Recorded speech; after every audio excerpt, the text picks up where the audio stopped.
আবাদ হয় না, এই যে পানি টানি বেঁধে রাখে, এর জন্য এই যে পড়ে থাকে, কয়েক বছর ধরে পড়ে রয়েছে। আচ্ছা, এখন এর জন্য যে পুকুর সব, তাছাড়া কি করবো, এই যে নষ্ট হয়ে যায়, একদম আবাদ করার মতো না। এনে তাও এখন মনে করেন যাই হোক একটা কিছু আসবে, এর জন্যই পুকুর কাটা হচ্ছে। এই যে বিলের সাইডে তো পানি বেঁধে থাকতো সবসময়, এটা আবাদ করার মতো না।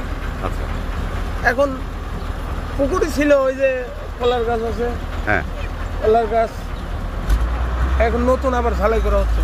হয়তো পানি জলাবদ্ধতার কারণে অনেক সময় দেখা যাচ্ছে যে ওই সাইডে এক জমি পুকুর কাটতেছে, তখন আমার জমিও বাতিল হয়ে যাচ্ছে, তখন বাধ্য হয়ে আমারও কাটা লাগছে, এরকম হচ্ছে। তো অবশ্যই যেটা ধান হচ্ছে সেটা তো ধানই হচ্ছে, যেটা ধান অনাবাদি জমি সেটা তো পুকুর ছাড়া উপায় নাই।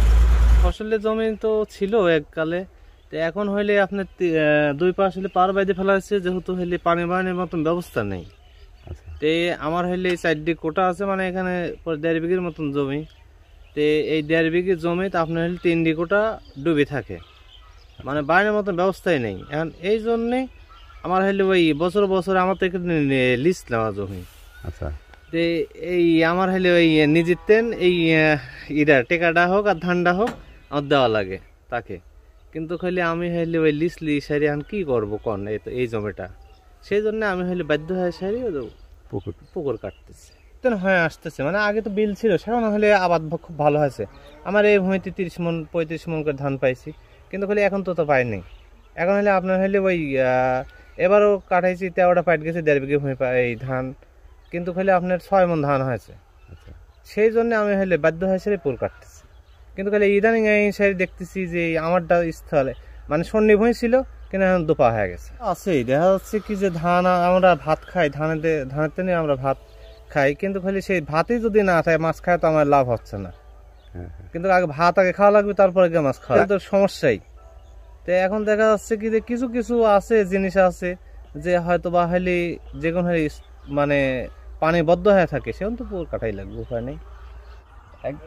পুকুর কাটতে 3 থেকে 4 দিন বা 5 দিন, মিনিমাম 1.5 লাখ। আচ্ছা, 2200-2300 আমার গাড়ি, অন্যর গাড়ি আছে, ফেরি গাড়ি আছে, ওগুলো কম। এমাকে 2 দিন 3 দিন গেলে পরে আপনার ধান আবাদ হবিলা, সবজি আবাদ হবিলা, সব রকমের সমস্যায়। এখন পুকুর কয়েকটি সাইডে ভালো ভুঁইগুলি পুকুর ধান কাটতেছে সে না, আর তার উপরে ভালো ভুঁই যেগুলো আছে ওইগুলাও পানি বেঁধে যাচ্ছে, ওইগুলো আবার নষ্ট হয়ে যাচ্ছে, আবার ওইগুলা পুকুর কাটতেছে। এই সাইডে পানি বেঁধে থাকতে এইটুক পুকুর করে দিয়েছে। এইটুক ভালো ছিল আপনার ওই খালের সামনে যে জায়গা পুকুর কাটতেছে ওই জায়গাটাই পানি বাঁধতেছে, এখন ওই জায়গাটাই আবার পুকুর কাটতেছে, এখন আবার এই সাইডে পানি বাঁধবি।